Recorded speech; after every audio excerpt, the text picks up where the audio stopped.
Hi, I'm Connor Jones. I'm Micah Tomasella. And this is Culture Brief, a Denison-informed podcast where we navigate the constant stream of top stories in news, politics, sports, pop culture, and technology. We're doing it all from a Christian perspective. Micah, man, it is a chaotic economic week, but that's not all that's happening this week. That's right. We got to talk about a lot. What do we got on the docket today? There is joy. So obviously we are going to talk about the tariffs and the economy and all the uncertainty, all the misinformation, all the good information that's out there about it. We're going to give you a sports update. We're going to talk about the Masters. It's Masters week. So no matter how much uncertainty there is in the stock market or all the answers that we seem to not have right now, it's Masters week. And that's got to give you joy. And so we're going to talk about today and so much more. Not too much more, but so much more. So let's jump into the brief. The brief. Okay, let's see. I think, Michael, we got to just start off the top with what everyone's been focused on this week. Whether you are a economic person, you are in the stock market, you are not in the stock market, there's no way you've been missing everything that's happening with tariffs. And how many times have we talked about tariffs on this podcast? We've only been around for 3 months, and I feel like we've talked about it on like every other podcast. You're doing your hands, tariffs. Tariffs, yeah. I'm kind of doing the Trump hands right there. I know listeners can't see it, but yeah, I look like I'm measuring a fish. Anyways, we know that tariffs are just something that have been at the forefront of the conversation for several months now, and then this week it really heated up. Why is that? That's because last week we prefaced with Trump is having his quote unquote Liberation Day, where he was going to be announcing tariffs, and man, did he announce them. Universal 10% baseline tariff for all imports into the U.S. is one of the things he announced. And then he had a set of country specific tariffs that includes like 20% on European Union goods, 46% on products from Vietnam, and then we'll get to China because that's a whole other story. Yeah, that's of where we're going with China. Yep. But analysts have estimated that the new U.S. average effective tariff rate across the board, across the globe, is now north of 20%. That makes it the highest in over 100 years. So this has affected the economy. This has affected the way people are thinking about the economy, the way they're thinking about the stock market, how are their portfolios, their 401ks, but also pricing on just everyday items. As we know, the last few years have been just inflicted with inflation, and we've seen the prices of everything rise, and this could cause them all to rise more. So just as an example, we've seen some people storming Apple stores trying to go get Macs and iPhones and iPads before the pricing on those shoots up due to tariffs, because a lot of that product is made in China. So the cost for Apple manufacturing of an iPhone could go from $580 to $850. That is their cost. That does not impact our cost as a consumer. We would still end up paying way more than that, probably between $1,000 to $2,000, because that's just what their cost would be for manufacturing. So I think, Micah, the question is, why would Trump do this? Right. Well, here's what I would say his rationale is. Here's what he says his rationale is. He wants to use tariffs, obviously, to boost domestic manufacturing. He's hoping that companies will bring their factories to America and create things here, support American jobs and infrastructure. And he says that for decades, the U.S., and I'm going to quote this is not my words, this is his words, has been looted, pillaged, raped, and plundered, end quote, by other nations, and that, quote again, taxpayers have been ripped off for more than 50 years, but it is not going to happen anymore. So he wants to see the end of this, like what he considers other countries taking advantage of the U.S. and U.S. consumers. Yeah, the first part of that quote is extreme. The second part of that quote, in my opinion, is not extreme. I do think that America in general has been taken advantage of in a lot of ways from some countries, not all countries. But gosh, that first sentence is probably a little extreme. Yeah, definitely. Yeah. he doesn't tend to, he's pretty hyperbolic a lot of times. Right. Anyways. That's right. So what's the status now? So obviously we've got economists, we got financial institutions, Wall Street moguls. They're all issuing their warnings about what these tariffs could mean for the U.S. economy. And I mean, Micah, just anyone, check your 401k. Actually, maybe don't. It's up to you. How do you want to feel about your day by checking your 401k? If you do, you will probably see that it is down. If you own any stocks, you'll see that those are probably down as well. And that's just part of it. That's part of the economy moving to this type of thing. Hedge fund billionaire who is very prominent, Bill Ackman. He is from Pershing Square Hedge Fund, and he is one of those guys who's very popular on social media. always tweeting his thoughts. And he pretty much turned conservative last year and really supported Trump during the election. Even he is like, I'm not a fan of this. He tweeted on Sunday night leading into Monday, economic nuclear winter is upon us because of these tariffs. And he thinks that Trump should give a 90-day timeout to countries to be able to negotiate and find a way forward without just automatically applying these tariffs. That did not happen. The tariffs are all applied now. As of, I think, Tuesday and Wednesday, depending on the country, they're all live. They're all being applied. So the 90-day pause did not happen, but that's what he wanted. Goldman Sachs, JP Morgan, they've both raised their probability of a recession to 45% to 60% based off the tariffs. Their concern, and so many's concern, is that the prices of everyday products will drastically increase and hit the wallets of everyday Americans. What some people are calling, Main Street. Wall Street is got their concerns, but what about Main Street in every U.S. town in America? And so, you think about products like avocados from Mexico, iPhones from China, vehicles. For instance, Jaguar and Volkswagen are pausing their shipments of vehicles to the U.S. because they just don't know what these tariffs mean. So they got to rethink everything coming over from Europe. And then, we saw significant stock market dips last Thursday. So Trump made the announcements on Wednesday. Thursday, stocks dipped. Friday, stocks dipped. But not terribly. It seemed like the world was waiting out to see if this was just one big negotiation tactic and then Trump was going to pause it or start negotiating deals. But over the weekend, man, that when Trump kind of doubled down on the fact that this was not a negotiation tactic, this was like real, these were going into play this week, everyone started freaking out. And that's when we had that Bill Ackman tweet. That's when we had so many people on social media and on the news stations going out and saying, hey, we could have a Black Monday this coming week. Black Monday, of course, is 1987. The stock market dipped 22%. That's the largest one-day loss in history. So people were worried that was going to happen again. Didn't happen. The stock market did go down on Monday, but it kind of actually evened out a little bit. It was not terrible. In fact, did you see about this tweet that literally this guy moved trillions of dollars by this one fake tweet? Yeah. He basically... I need to look at this account handle. Hammer Capital, which had 600 followers. I mean, this is just a regular dude. For whatever reason, he tweeted out that the National Economic Council, Kevin Hassett, who was on Fox News at that moment, said that Trump was considering a 90-day pause on tariffs. That was not at all what he said. The guy, Hassett, actually said, I think the president is going to decide what the president is going to decide, which is just a weird statement. That doesn't mean anything. What a great answer. The guy, great answer. This guy tweeted out that there was going to be this 90-day pause.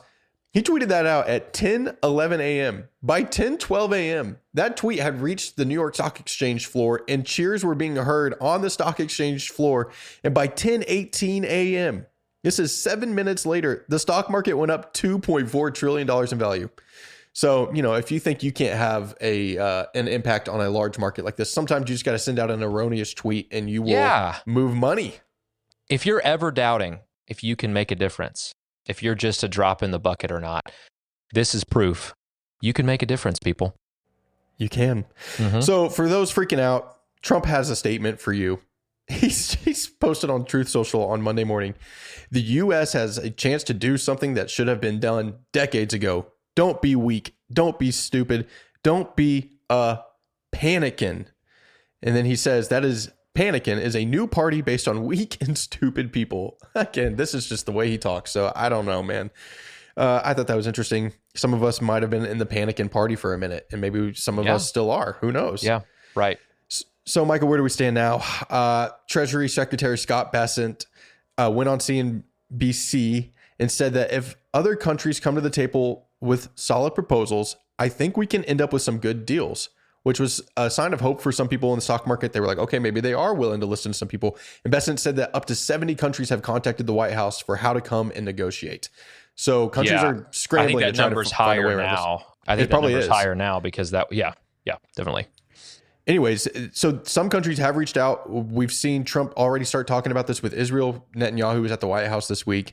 He's also instructed his team to consider, quote, tailor-made deals. And he's reportedly had some constructive conversations with, like I said, Israel, Japan, South Korea.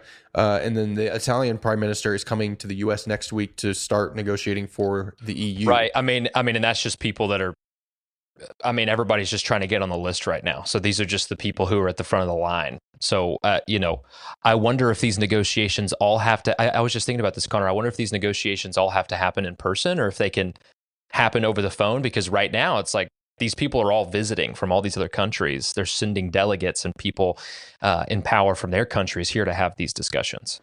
Well, and I think the EU is smart to send the Italian prime minister because she's got a great relationship with Trump and specifically Elon Musk. They're like besties over there. So yeah, him or Trump doesn't like the EU, Starmer. but he likes her.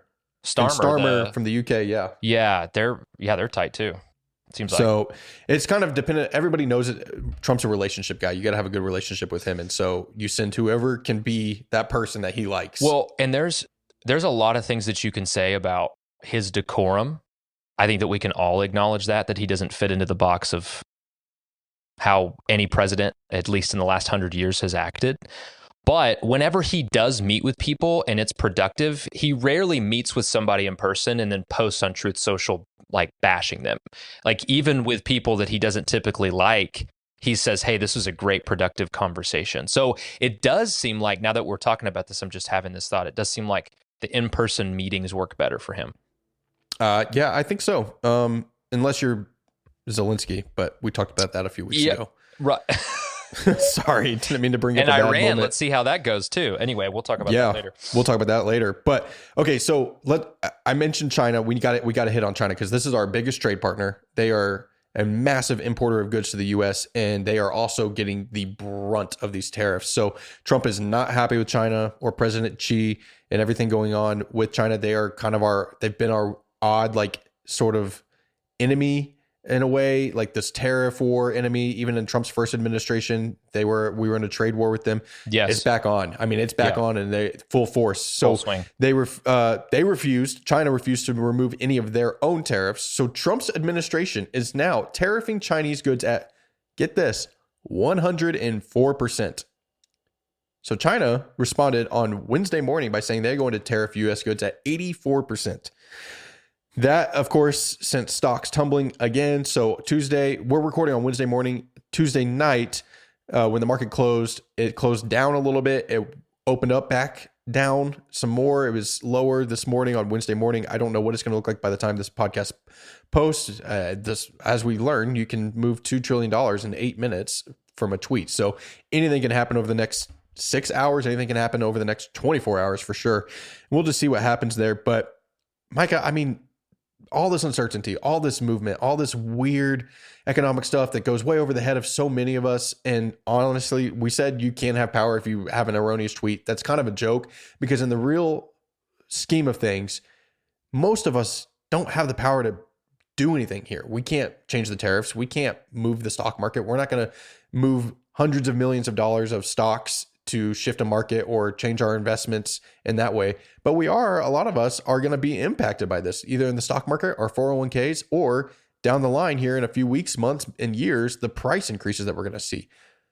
It's something that can cause a lot of stress and worry. So, I mean, how are you feeling about all this? I mean, definitely over the weekend, if we're just being fully transparent, and then like even going into Monday, I mean, we work for a nonprofit Christian ministry. Like we are supported and we get to do ministry because people give their hard-earned money, their hard-earned investments to help us further our mission. And so obviously when we're in this position, Connor, it is more anxious it can cause more anxiety for people who are kind of in our position. But, at the same time, God's really been working on my heart. And as we've been talking about this, a lot of the things that we're talking about are what ifs. So we've talked about the stock market before, how they always talk about how it's lost trillions in value, okay? Value meaning unless you move funds around, unless you sell out, unless you pull your funds out, you haven't technically lost that money in theory. It's just value. When you pull it out, you've lost it. But if you're invested for the long term and you have the ability to be able to do that, then it's fear. Fear is what's driving the stock market that's struggling. Fear of what things are going to cost, fear of how things are going to happen. It's fear, the fear of the unknown.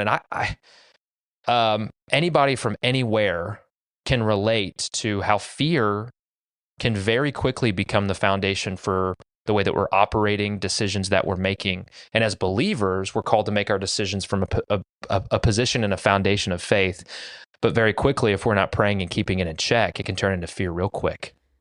Yeah, you're exactly right. I actually texted a friend this week. He works at JP Morgan. I was like, hey, man, what do you think about all this? And he was like, he said kind of what you said. The market is driven by some of the unknowns, and there are reactions to things that we just don't know, including quarterly projections. But also when this is a big almost theory, this theory by Trump and his administration that says, we believe these tariffs will work in the long run. What's a theory, right? And we all have theories on things, and sometimes they turn out the way you want. And what is the long run? Don't. What is the long run? And we don't know how far he's willing to take this. If he starts to cut deals and a lot of these tariffs get scaled back, then we're having a conversation in a month. Like, that's different than what we're having right now. How far is he willing to take that? Is he willing to take these tariffs to the extreme, and for how long? That's a big question that I only think Trump and his inner circle know right now, and it kind of depends on the actions of others too. And that's hard. I mean, that's hard because there's nothing that we can do about it, and that's difficult. That's difficult for us and our human nature. Yeah, it definitely is. In fact, I was right there in that same boat with you over the weekend. I got kind of anxious as everyone was like, Black Monday's coming. And I was like, well, I guess we'll just have to wait and see. I mean, there's not much I can do. I just got to sit here and wait. And it did cause some anxiety, and especially because of everything you said with our personal jobs. Thankfully, you and we are young, and so long term, I'm not super worried about that for like our long term investments and stuff. But if you we don't have to touch those right now. Yeah, we don't. But if you some of our listeners maybe do. They're approaching retirement, or they are retired, and it's a different ballgame. So it just depends on your situation. But also, like personally, honestly, Micah, my wife Reagan and I, we made a big decision in the past few weeks for her to step away from her job, and she's going part-time, which is great for her, and she's going to be able to be with our baby boy more and all that, and I love that. But at the same time, I was like, that happened this week at the same time this market is going crazy, and I was just like, man, it caused me some anxiety. And I was able to stop on Monday. I took Monday and I just stopped and prayed throughout the day. Lord, bring peace. I know you've got this all in your hands. And then I was really refreshed on Tuesday morning. Dr. Jim Dennison wrote a fantastic daily article on this whole thing about the markets and the anxiety. And I just wanted to pull up a few things here that he kind of wrote out. And obviously, starting off, his first sentence was just Philippians 4:6, which says, do not be anxious about anything. And I was like, clear. That's pretty clear. That's pretty clear. Why did I I've been anxious for the last 24, 36 hours. Right. And so to read that, I was like, yeah, God's got this. Anyways, he also said, we can expect much more bad news in the news. And that's because that's what sells. And that's what secular people, anyone who's not in Christ, that's all that they have is just things going on in this world. But I think what's cool is we have so much more than what's happening on this world. He gave an example of like diseases that threaten our bodies, disasters that threaten our homes, and stock market downturns that threaten our finances. They're all existential threats if our bodies, homes, and finances are all that we believe to exist. But as followers of Jesus, we know that none of that is true. We know that our bodies are temporary, as 2 Corinthians 5:1 says, and our home is not in this world, as John 14:2-3 says. And our finances are but a temporal means to eternal purposes, as 1 Timothy 6:17-19 says. Now, this doesn't make disease and disaster and market downturns any less painful in the moment, right? But it does mean that we can use fear, like you were saying earlier, to choose faith. We can trust that God is the great physician with our health, and he's the creator with our disasters, and he's the King of Kings with our finances. And we can remember that Jesus has been where we are, felt what we feel, hurt as we hurt, and now prays for us from his throne in glory, as Romans 8:34 says. So thankful for that, and just grateful for the peace that God brings us, and the fact that we don't have to be anxious. It's easy to be anxious, but if we turn to God and allow him to just bear the weight of our worries, he will. And we trust that he's a provider.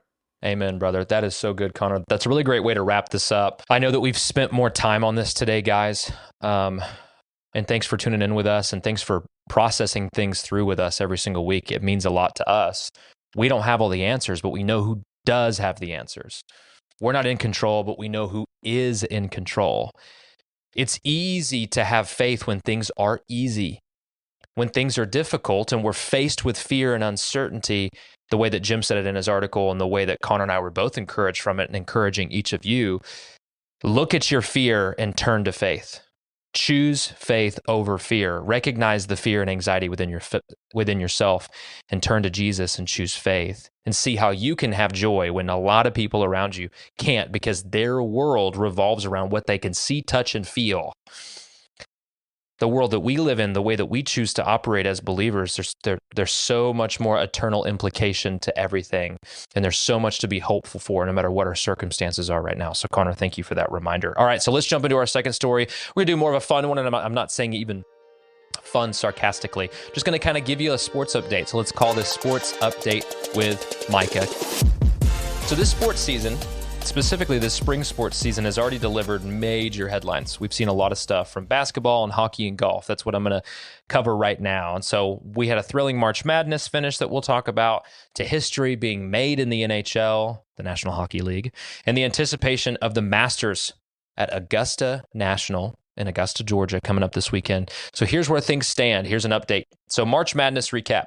So on April 7th, the Florida Gators secured their third NCAA men's basketball championship by defeating the University of Houston, the Houston Cougars, 65-63. Kind of a thrilling finish, kind of not. The Gators overcame a 12-point deficit in the second half, which was they definitely were. They came back. A team that many people were picking going into it. But I mean, how did your brackets turn out? I mean, I know that you and I both had several brackets. Did you have any that turned out well this time? I was in the bottom 3 of every single group that I was in. So no, I picked Duke across the board, and then they melted down in the Final Four against Houston and just completely blew that game. So they didn't even make it to the championship. And then I never had Florida going this far, but good for Florida. Look at them, the Gators. Yeah, we talked about this last week, how it's rare to see all 4 number 1 seeds make it to the Final Four. It's so rare that I almost never pick that. I mean, I just almost never pick in my brackets that all 4 number 1 seeds will make it to the Final Four, right? And that's exactly what happened. And in 2 of my brackets, I finished in the bottom 3rd. In one of my brackets, I finished in, I don't know, maybe the top 10 or 20. There was like 200 people competing, but that was just because I honestly was kind of picking more upsets at the beginning, and then I was picking the higher seeds towards the end, and that seemed to kind of work out for me. So that's kind of what happened with March Madness. It's always a beautiful time, but that has wrapped up. Let's jump into Alex Ovechkin breaking an all-time record in the NHL, a big record. So on April 6th, Alexander Ovechkin of the Washington Capitals surpassed Wayne Gretzky. If you're not a hockey fan or not, you know, whatever your familiarity is with hockey, you've probably heard of Wayne Gretzky. He broke his record by scoring his 895th career goal during a game against the New York Islanders. So this milestone achieved in Ovechkin's 20th season. So it took him 20 seasons to score 895 goals. And on a scale of 1 to 10, Connor, how much do you care about this specifically? I would say like a 7, just because, yeah, I'm not a big hockey guy, but I do respect the fact that this is an insane milestone and record to beat. 895 goals. And it took 20 years to do, and I don't know how much longer he's going to play, but he also has won a Stanley Cup, and he's obviously one of the great players. And I think Gretzky will always be remembered as the best player of all time. But Ovechkin's got to be up there too, right? Like this is, and even Gretzky was there. He celebrated with him. It was like, you did it. Like they celebrated together. Gretzky was very proud of him and excited for him. So just a cool record to see broken. And it was honestly a pretty epic goal too. It's not like it was some boring one. He was like pretty far away from the goal and just slap shot that thing right into the net. That was pretty awesome. Yes. I would say I'm kind of similar, maybe like a 6 or 7. I'm not a huge hockey fan. I'm a fan of my local team, the Dallas Stars, but I typically really start watching in the playoffs, and I'm not scared or sad to admit that. There's just only so much time in the day. But this is such a monumental record to break. Like Ovechkin is the highest goal scorer in the history of the NHL. That's a big deal, and it's just always cool to see that. And you're right.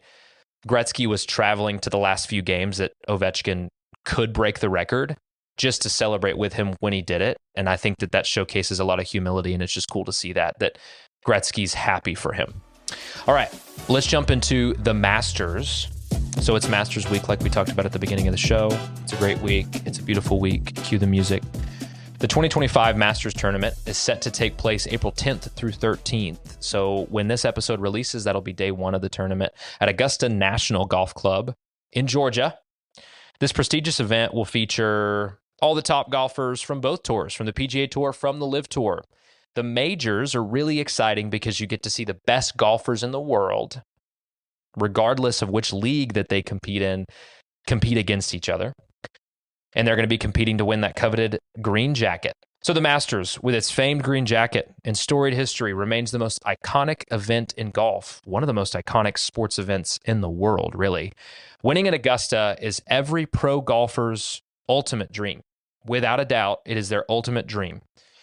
And so there's nothing like witnessing that. There's nothing like witnessing a golfer reaching the peak like that, celebrating after that type of victory.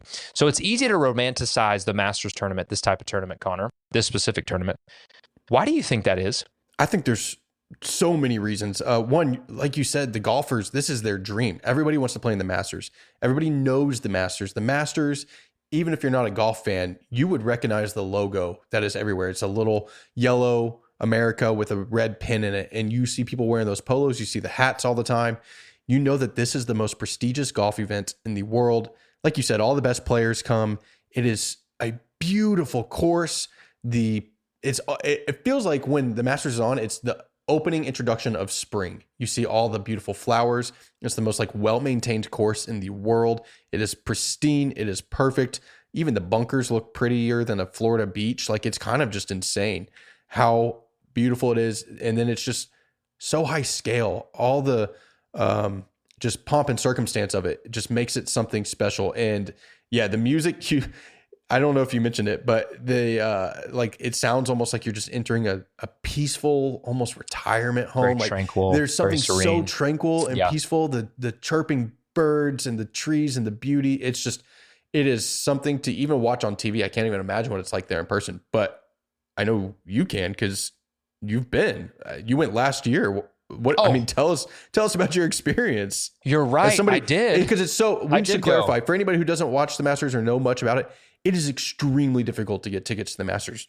You have to play a lottery to try to win tickets. You don't pay for it, but even those who are very wealthy have a difficult time getting in. You can't just buy your way in. It's very unique. You cannot. You're not supposed to sell the tickets on the secondhand market. Some people do, but it is very difficult. I knew somebody who his dad played for 25 years before he finally won tickets to go. And then even then, you usually only get one day that you're able to go, one day of the week. And it could be practice rounds, but you still go because it's so hard to enter Augusta National Golf Course. Right. So the fact that you got to go last year, Micah, and you went on the weekend is something to be said. Yeah, Connor, it was amazing. It truly is an experience unlike any other that I've ever had. So, Connor, you and I, we've grown up in the technological world as millennials. So you step into this place, and if you bring your phone, they make you check it in, and you got to pick it up when you're leaving. The easiest thing to do is just leave it at where you're staying at your hotel or your Airbnb in your vehicle. And so you walk in, and nobody's distracted. Nobody's staring at their phones. Everybody's got their shirts tucked in. No one's yelling obscenities or trying to mess with the golfers. You can't wear your hats backwards. I know that sounds like kind of extreme, but when you step into this environment, it takes an extreme level of rules and guidance and kind of pageantry to keep this going into 2025. And so, I was just struck by the no phones. I was struck by how polite and present everyone was. Just the pageantry of it, the customs that you experience there, the way that they've been doing things for nearly 100 years, and how you get to experience that today. There are literal payphones there. If you have an emergency, there are 2 sections of payphones that you can use. And then really, I would just say it's the most beautiful and maintained piece of God's green earth I have ever laid my eyes on. I haven't traveled extensively. I've traveled internationally some. But you just want to talk about attention to detail. They're picking pine straws out of the greens. They have people just picking up those thin little pine straws out of the greens. Just beautifully manicured. The concessions are cheap. It's Yeah, so they're so fun. cheap. You can buy like the Everyone's entire so menu for like kind and polite. Yeah. $70, which is Yeah. crazy. And it's like iconic foods, right? Like the pimento cheese sandwiches and Yeah, the the barbecue teas and the sandwiches, the peach juices. ice cream, oh man, I mean, the Masters cups. I mean, we brought so much stuff home with us. And you know, you go into the pro shop and they're not upselling everything. Like it's kind of the same prices of any pro shop you would go to in any golf course, right? And they do that on purpose. There's a lack of commercialization that's taking place, and they do that on purpose. The tournament could be making a lot more money, and they choose not to. And even the concessions, I mean, it's cheaper than McDonald's, man. Like the concessions at the Masters are literally cheaper than McDonald's. Like this year they raised the prices on a few things, but I saw you could buy the entire menu for $77. The entire menu, you could buy every item for $77. Man, it was incredible. We got to go the last 2 days and saw Scotty Scheffler win it all. It was an experience like none other that my wife and I just enjoyed and still talk about at least once a week. That is awesome. Yeah, and I think a lot of us who are listening to this and a lot of Americans have the dream of going to, and honestly, a lot of international foreigners have the dream of going to the Masters at some point. So I continue to play the lottery every year and hoping that one day they send me that you got some tickets and that I can ours go. was a crazy family connection. We never thought it was possible. We didn't buy our way in. It was a crazy family connection because we've been entering in the lottery, but you typically just get picked for one random day, and we got to go for the last 2 days, and we know how blessed we are to have been able to experience that. Yeah, and it's not just patrons that it's exclusive for. The club only has 300 members. It is one of the most exclusive clubs in the world. Everybody wants to be in it. You have to be obviously prominent and be able to pay the insane amount of dues that are owed there.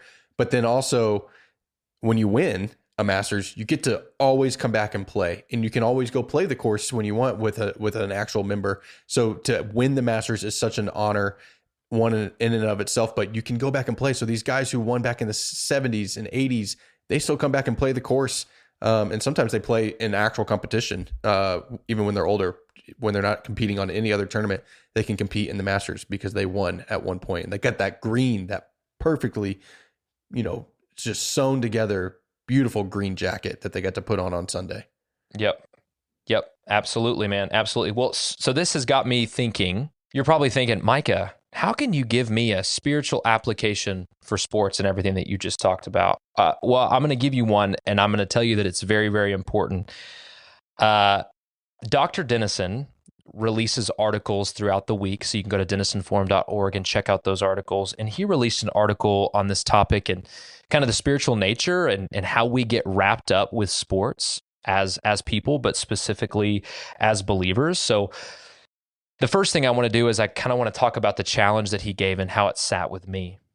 So he said, and kind of my synopsis of it is, we often tie our identity to the success or failure of our sports teams, of the players that we support and root on. When our team wins, we say we won, or when our player wins, we say we won. But when they lose, we separate ourselves by saying they lost, or we just don't talk about it, or we stop tuning in. Right? This shows how we can form conditional attachments, only celebrating or identifying with success. So maybe why bandwagon fans get so much hate. Right. They're jumping on and supporting only when success is happening. But you got to stick with your team through the ups and the downs. Again, we always bring up the Dallas Cowboys, right?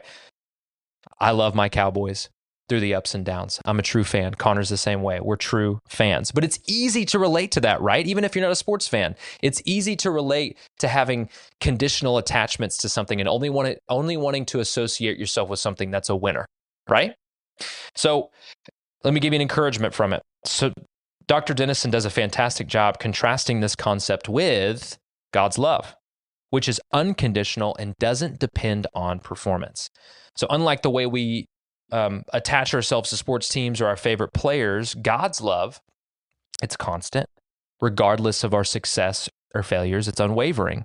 We are called to build relationships that are not based on performance, but are actually based on unconditional love, just like God's unconditional love for us. Let me give you the scripture. Romans 5:8 says, "But God shows his love for us, that while we were still sinners, Christ died for us.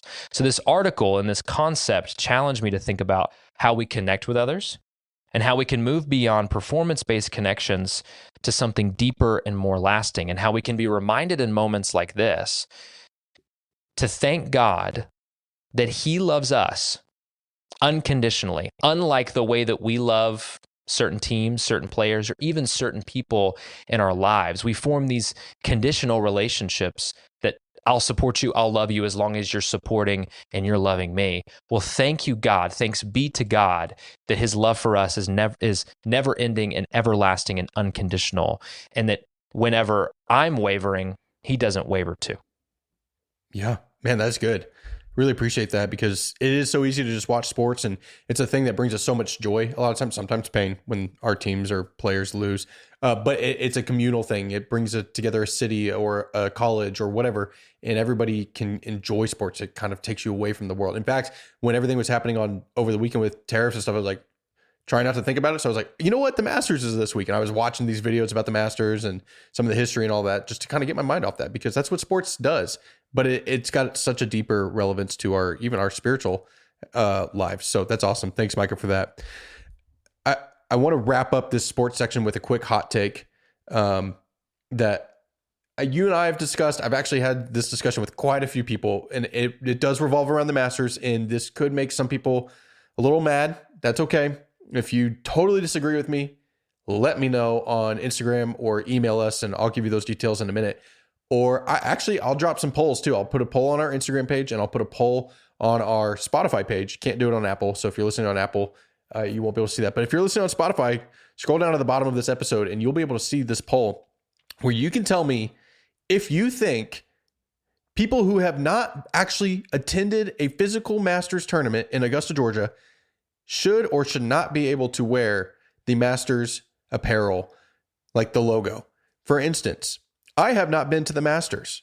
Like I said earlier, I would love to go, but until I go, I do not reserve the right to wear anything from the Masters tournament. Micah has been. In fact, he's wearing a Masters polo right now. He has earned that right, in my opinion. That is my hot take. And here's why I say that. There is only one place on earth that you can buy Masters apparel, and that is at the tournament in Augusta. It is not available online. It is not available in other shops around the country. You can only get it there. Well, you can buy them from secondhand shops. You can buy them on eBay and stuff. It's kind of a gray area. Yeah. It is, in my opinion, a reserved right for people who have attended. If you are wearing Masters apparel, I should be able to walk up to you and say, hey man, what year did you go? What day did you go? What was the best experience? What was your favorite hole to see in person? I want to be able to ask you about it. If you're wearing Masters stuff and I ask you about that and you're like, oh, I've never been, I'm going to judge you. I mean, not really, but like, I'm going to say, really? Then why are you wearing that? Oh, you don't, that's funny. I don't wear a shirt. If I've been to another country, I'll wear a shirt that says, that country's name. If I'm wearing a shirt and it says, Panama, but I've not been to Panama, it seems kind of weird for me to wear a shirt that says Panama. That's the way I see that. If you're wearing a shirt from the Masters, a hat from the Masters, you got some Masters material, you better have been. That's my hot take. What do you think? As somebody who's been, and I'm saying this from an outsider, I haven't been yet. So I'm saying I don't deserve it, but you've been. Is this an exclusive club? I'm going to give kind of a neutral view, because I really want people to kind of hear you out, and I want them to vote based off that. We have these debates with our friends and with those that we're close with, and there is a wide variety of opinion. What I would say is this: whenever I'm wearing Master stuff, which we did, we got several things, and so I love to wear the Master stuff. It was one of the most unforgettable experiences of my life. I am asked frequently when I went, how it was, all the questions that you said you would approach somebody with. So if you wear the gear and you're a follower of Christ, you got to be prepared not to lie and just tell them the truth and say, I didn't go. And so if you're willing to do that, I don't have a problem with you wearing it. Because I think where the argument comes down to is I'm a big Texas Longhorn fan, but I went to Dallas Baptist University. And so am I allowed to support that team and wear their stuff if I didn't go to that university? I think that's where some of the logic falls apart a little bit on your hot take, but I do understand where you're coming from. But even as somebody who went, I don't know. I think Well, I here's why that middle. doesn't match up. Here's why that doesn't match up, because you can buy University of Texas stuff anywhere. It's available for the general public. That's fair. Again, you can only buy Master stuff at Augusta. So if you're wearing it, it tells me you have been there. You went into the pro shop. You bought that physically at the checkout counter, and the vast majority of people, I think, that wear it have been. But obviously, if you can get your hands on some Masters gear, you're going to have to think long and hard about if you're going to wear it, because obviously, like, this is one of the most recognizable logos in golf. It is probably when you go to the most recognizable. My church, one. The church that we go to on Sunday of Masters, so this upcoming Sunday, so many people are wearing their Masters polos, and I'm like, did you actually go? And I've actually asked some people. Are you holding their feet to the fire, Connor? I'll be next to them washing my hands at the sink in the bathroom, and he's got his polo. I'm like, hey, what year did you go? And he's like, oh, I went in 2003, and I'm like, oh, that's awesome. Like, it's a cool conversation starter if you've actually been. Anyways, that's just a hot take. It's not that serious, but it's also kind of, I mean, I've got my thoughts there. And one day I'll wear Masters logos, hopefully. Anyways. Yes, hopefully. Just to close up this whole thing, Micah, who do you think is going to end up winning this Masters tournament? I think Colin Morikawa. I'm going to kind of pick a dark horse. When we were there last year, he was neck and neck with Scotty into the fourth day, really into the 9th or 10th hole, and then he kind of fell apart, and that's kind of his problem overall. He kind of loses steam towards the end, but he plays the course really well, and so I'm picking Colin Morikawa to win. Okay, I got Rory, which is it's a great pick. That's the guy you mentioned. He needs to get his last major here, and he is just on fire right now. But he tends to melt down on Sundays as well. Yep. So, who's your bust?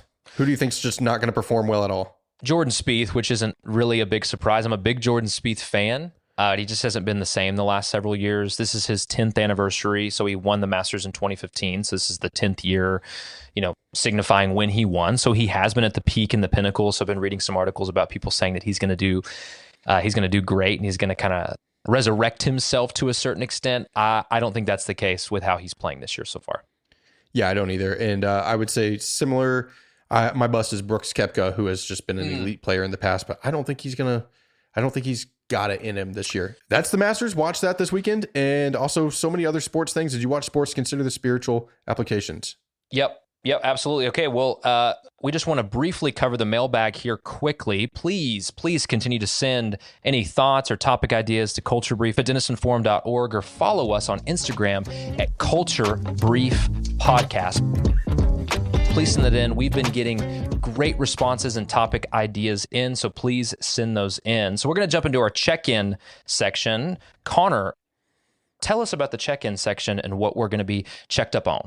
Yeah, so this is something we're going to try to do going forward, of things we've talked about in the past, and update you guys. So real fast on something we talked about deeply last week, which was the immigration and deportations aspect of what's going on in the world. Just so you all know, the Supreme Court did rule that the government can use that rarely invoked wartime law that we mentioned last week. I can't remember what it's called. Aliens. Oh, I can't remember the full thing. But they did say that anybody being deported with that law must get a court hearing first. So in one way, it was a win for Trump. In one way, it was a win for the people who were saying Trump was going past his bounds. So, and Chief Justice John Roberts did temporarily block a judge's order requiring the U.S. to bring back a man the government admitted they mistakenly deported to El Salvador, which we talked about last week. So he is still in El Salvador while the Supreme Court considers the issue. Anyways, a couple other things to just keep note of. The Trump administration is negotiating with Iran on Saturday. They're having talks about who knows what, nuclear deals, military actions, all of that. So just stay up to date there. We may check back in on that next week. And then obviously the Masters is this weekend. So watch that. And then one last thing is, I don't know if you all saw this, the dire wolves, if that's something that doesn't ring a bell with you, that makes sense because they've been extinct for 10,000 years until now. Apparently this group called Colossal Biosciences says that they genetically created 2 wolves who were brought back from extinction using genetic edits derived from a complete dire wolf genome, meticulously reconstructed by Colossal from ancient DNA found in fossils dating back 11,000 to 72,000 years. What could go wrong here? You might question. In fact, Jurassic World, I thought this was awesome, tweeted, "We see no possible way this could go wrong." If you've seen the Jurassic movies, you know that this goes completely wrong when scientists bring back extinct creatures. Movie. And we're seeing it. You know what I mean? Because they want this company wants to bring back like the mammoths. Like their goal is to bring back the actual big mammoths. Yeah. Woolly mammoths. Yeah. The next thing you know, somebody's going to bring back the T-Rex. And there's a lot of debate on this topic. I mean, I think if this continues to kind of gain steam, this would be a really interesting topic of, as there's so many things that this applies to as the advancement of science and medicine and technology. How much should we be messing with things like resurrecting an entire extinct species? I mean, it's interesting because I think that we're going to start seeing this on a bigger scale. Well, guys, thank you so much for joining us for this week's episode of The Culture Brief, a Denison Forum podcast. All articles, all videos mentioned will be linked in the show notes. If you enjoyed today's episode, please please subscribe, and please rate and review the show. And remember, we're going to be posting polls about Connor's hot take under our Spotify link, and then also on Instagram if you follow us at Culture Brief Podcast. And please share it with a friend, and we'll see you next Thursday.